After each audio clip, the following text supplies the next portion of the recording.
बगल में बाबा पहले से बैठे हुए हैं, उधर शुभेंदु अधिकारी जी आ गए हैं।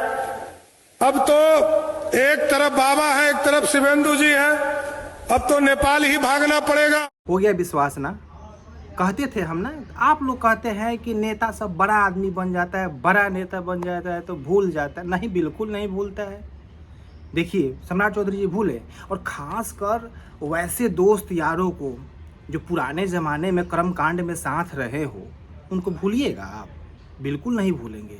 सम्राट चौधरी जी नहीं भूले हैं, और जो पुराने उनके यारगण हैं उनको, मतलब अब ये देखिए ना स्टेटमेंट इनका, समझ में नहीं आ रहा है कि धमका रहे हैं अपराधियों को, चोर उचक्कों को, गुंडों को, कि उनको हिंट दे रहे हैं कि भाई नेपाल निकल जाना है काम करके, उधर जाएगा तो पकड़ा जाएगा यूपी में।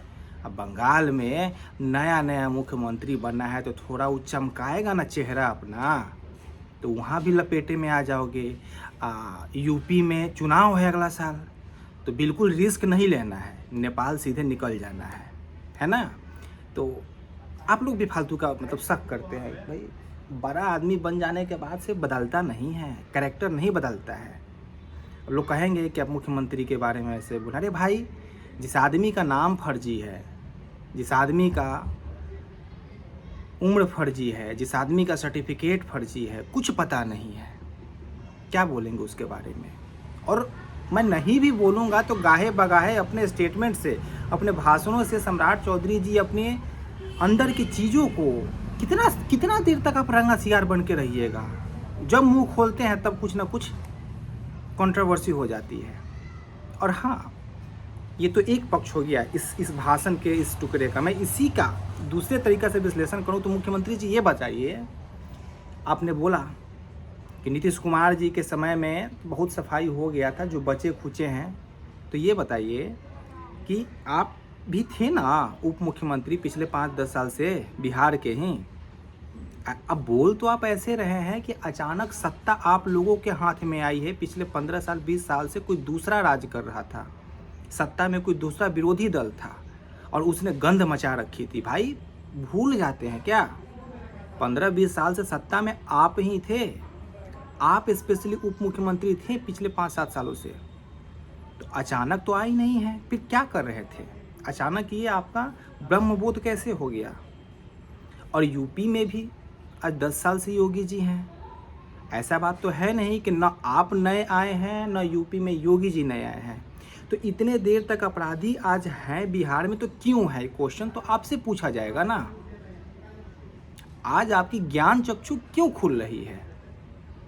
ये अपराधी आज 15 साल 20 साल राज्य करने के बाद में अगर आपको इस तरीक़ा से धमकाना पड़ रहा है खुले मंचों से, वो भी सिर्फ बयानबाजी है, धरातल पे कोई काम नहीं हो रहा है। देखिए ना, भोजपुर में कल वीडियो इतना लीक हो रहा है कि कैसे उसको पुलिस वाले को सामने पैर के नीचे बैठा के धमका रहा है, वो पिस्टल लहरा रहा है, बैठो रे बैठो, मार देंगे गोली, यही से उलट जाएगा।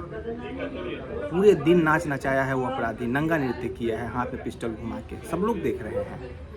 तो आपका सिर्फ बातों से बड़ा बड़ा किला ढाते हैं आप। अब फिर भी आप समझ में नहीं आता है कि आप जो बात बोलते हैं खुद आप ही फंसते हैं। सर, आप अगर बोल रहे हैं कि अपराधियों का मनोबल बढ़ गया है, उन्हें मैं छोड़ूंगा नहीं, उन्हें मैं, तो मनोबल कैसे बढ़ गया? सर, आप थे 15 साल 20 साल से।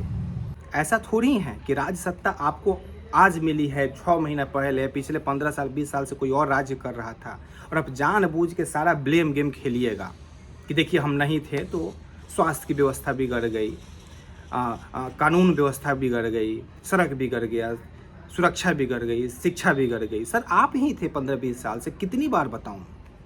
तो आप जितना बयानबाजी करिएगा, भाषणबाजी करिएगा, उतना आप पिछले 15-20 सालों की अपनी नाकामी को उजागर कीजिएगा।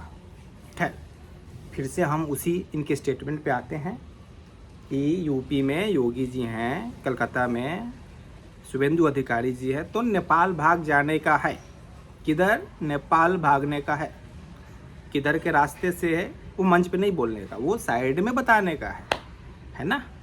तो प्लीज़ साथ बना रहे आपका और आपके पुराने दोस्तों का। जय हो।